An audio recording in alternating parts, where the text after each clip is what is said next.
Hey guys, welcome to my YouTube channel. So for today's video guys, ang ulam namin ay ayan, inisang talong guys na may eggnog. Ayan, nabasag pa yung isa. Ayan, igigisa ko lang tong talong guys at saka ilalagyan ko yan ng itlog.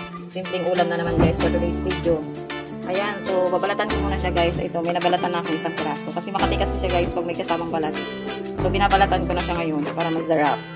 Ayan, balatan ko muna tapos hiwain ko muna.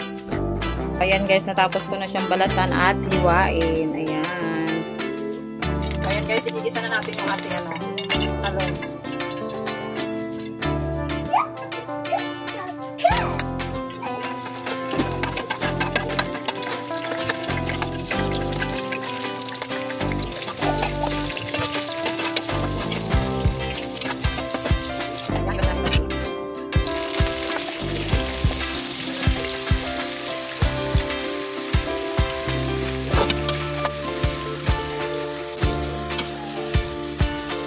Tatakpan ko muna guys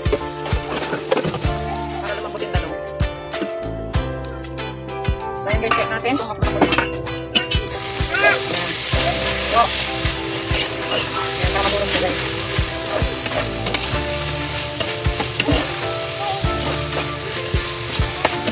Grabe sarap ito guys. Sabayin nyo na ito guys. Pagkakas yung bawin. Ayan, lagyan na natin yung itlog guys. Unahin ko na itong basag. Basag. Nalagyan ko siya ng tatlong itlog.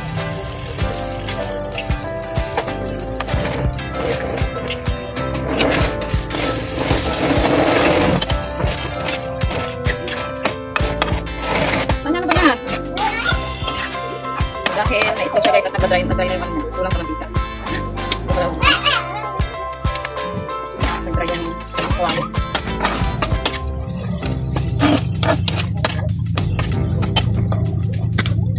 Ayan. Lagyan natin asin. Kapetchin.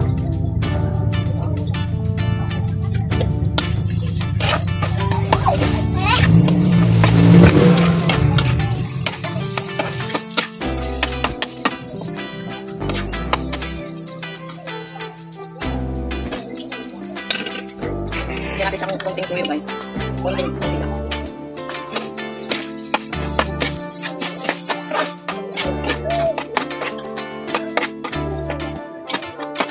Milaw.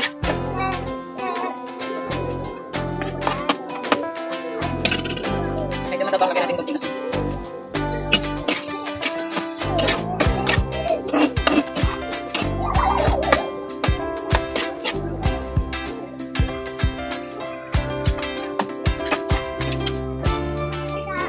Ayan, luto na siya guys. So kakain na kami. Hi guys! So kain na tayo guys. Ang ulam namin ngayon guys, ito na po ang niluto kong inisang talong na may itlog guys. Tortang talong. Ayan, guys. So ngayon guys, ay kakain kami ng walang cellphone ang mga bulinggit ko guys. Papakita ko sa inyo kung ano yung eksena namin guys kung walang cellphone. Kung wala silang cellphone. Kasi may nag-comment sa video ko guys na concern na viewers kung bakit wala pinapa-cellphone yung mga bulinggit ko ay habang kumakain. So, ayan guys, itatry ko guys. Papakita ko sa inyo kung ano ang eksena namin guys pag walang cellphone yung mga bulinggit ko na to. Kasi napakagulo talaga nila guys. Tingnan niyo naman si Sanya nagbuo. Ayan guys, o diba? Ayan, pag walang cellphone yan guys, kung saan sila pumupunta. Hindi sila mapirmi sa isang upuan. Si Sanya po kasi guys ay, wait lang. Si Sanya po kasi guys ay may autism. Kaya hindi mo siya makontrol ng wait, nagsasalita ako. Doon po. Ayan, so hindi ko siya makontrol. So ito rin makulit din guys, yung umiyak na. Oh, what? Ano bang gusto? Gusto. Diba? Paano kami makakakain? Paano kami makakakain guys? Diba? Yung iyakan, yung isa umiiyak, yung isa kung saan nakakarating. So, ganun po. Ganun po ang dahilan ko mga mi. Kung bakit ako ay nagbibigay sa kanila ng cellphone pag kumakain kami para manahimik ang mundo namin para pare-parehas kami mabubusog. Ayan. Sanya, subo na dito. Kain na dali.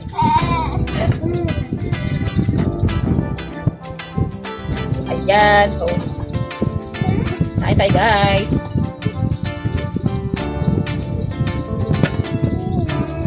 Sarap ng ulam namin. Paborito ko talaga ito guys. Ito ulam. Ito talaga ang paborito kong niluluto. Paborito kong ulam talaga guys. Simple lang kasi guys pero mapapagana ka ng pagkain.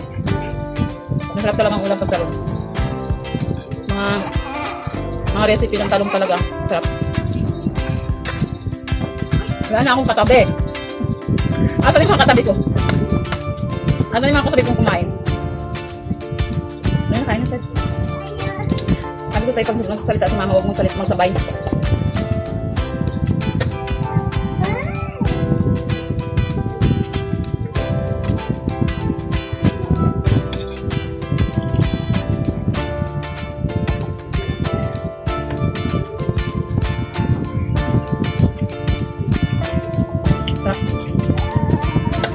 Ayun lang.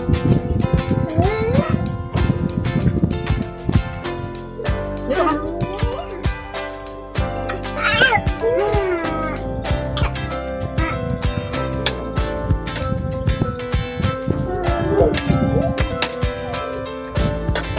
Halika na. Kunin ko cellphone.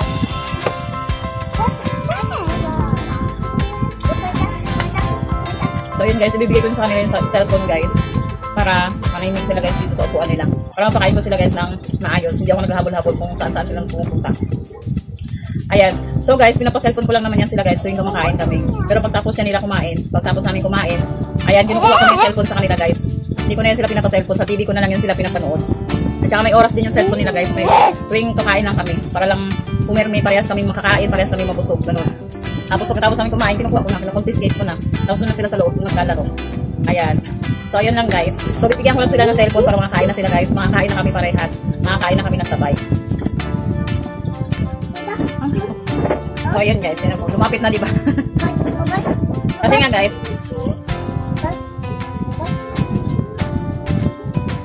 Kaya sila, ano guys, masaya sila pag kumakain kami. Kasi, alam nila, ngayon, dito lang, tuwing kumakain lang kami sila nakakahawak ng cellphone ng matagal.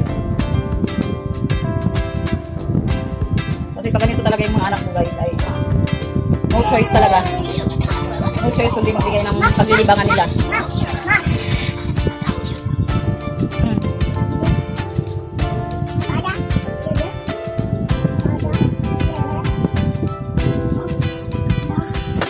Ayan. Si Ate magsusubo na yan. Kain na. Ayan, susubo na siya guys. Kasi may cellphone na. O diba? Discarte lang talaga pag may mga anak ng ganito. Ay, ito na. Huwag mong kawain. Ayun guys. Say thank you Lord sa food. Amen.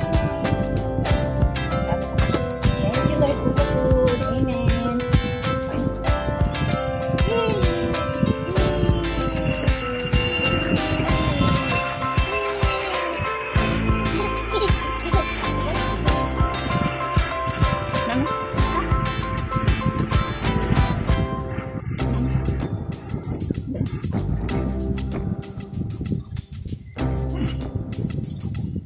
Ano?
ano yung mukha mo, watercolor?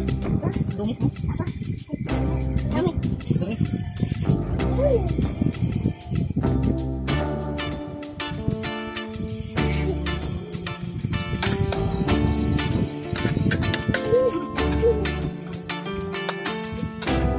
Gusto ko kasi maraming makain mo, guys.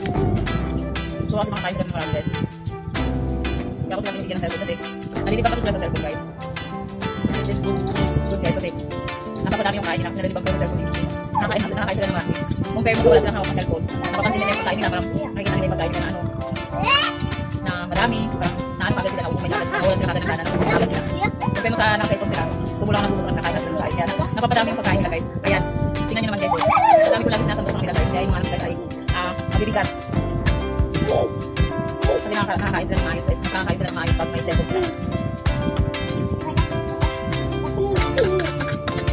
Alam ko naman na alam ko naman, guys, masama magbigay ng cellphone sa mga bata. Lalo na rin yung pagkalilit. Kaya sabi ko nga sa inyo, sabi ko nga sa inyo, guys, bibigyan ako sa kanila ng cellphone. Ito yung kakain kami. Kasi pare-pareho kami hindi makakain ng maayos pa para cellphone. Pero gagawin ko ng paraan. Nag-iisip lang ng paraan kung paano ko matatanggal sa kanila. Tapos na, siyempre, aminin ko naman na mali ko talaga na nasabi ko yung cellphone. So gagawin ko ng paraan yun, guys, para makalit na kumain ako ng cellphone. Unti-untiin pa. So, nakayon ay hindi pa kaya. Siguro pag nag-ano sila, nasa mature pa sila. Kaya pa na sila kontrolin. Ayan, kaya pa na sila kontrolin pag tumakilaki na. Ano na itong dalawang yung tawag na sila sabihan. Gusto pa rin niya ng tunog siya. Sa ngayon ay hindi ko sa kaya kung tanggalan mo na. Kasi ako yung nahirapan eh. Ako rin yung tipong kumakain ako pero hindi ko alam kung kumakain ako kasi parang napupuno pa rin yung kinain ko. Kakaano sa kanila, kakasaway, na-stress ako sa kanila kasi iyak sila ng iyak, alis ng alis, ayan. So, pagkawag ngayon, tapos ako kumain, hindi ako na-stress sa kanila. So, kasi iyakin dito, guys. Hindi ako na-stress, o diba? Tapos ako kumain. Sila na lang yung papakainin ko, tapos susok na ako.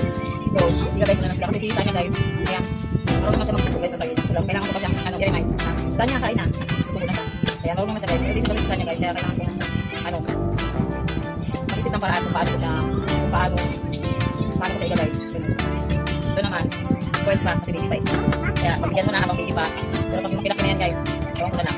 Nagalo na sa akin yun. Kaya pinapabibigyan ko muna sila ngayon. Sa gusto nila. Kung saan gusto nilang paraan, paano sila makakain. Ayan, daldal ko muna. Ayan, guys. Ayan, so dahil tapos na ako, guys, pagkain. So magpapaalam na ako, mag-edit na ako ng video. Dahil pagkainin pa sila, guys. Ayan, habang yung video kung atayin para sila matapos kumain. So hanggang dito na lang ang aming video, guys. Thank you for watching. Like and subscribe. Bye. Bye. Like and subscribe. Bye guys. Ingat kayo palagi. God bless.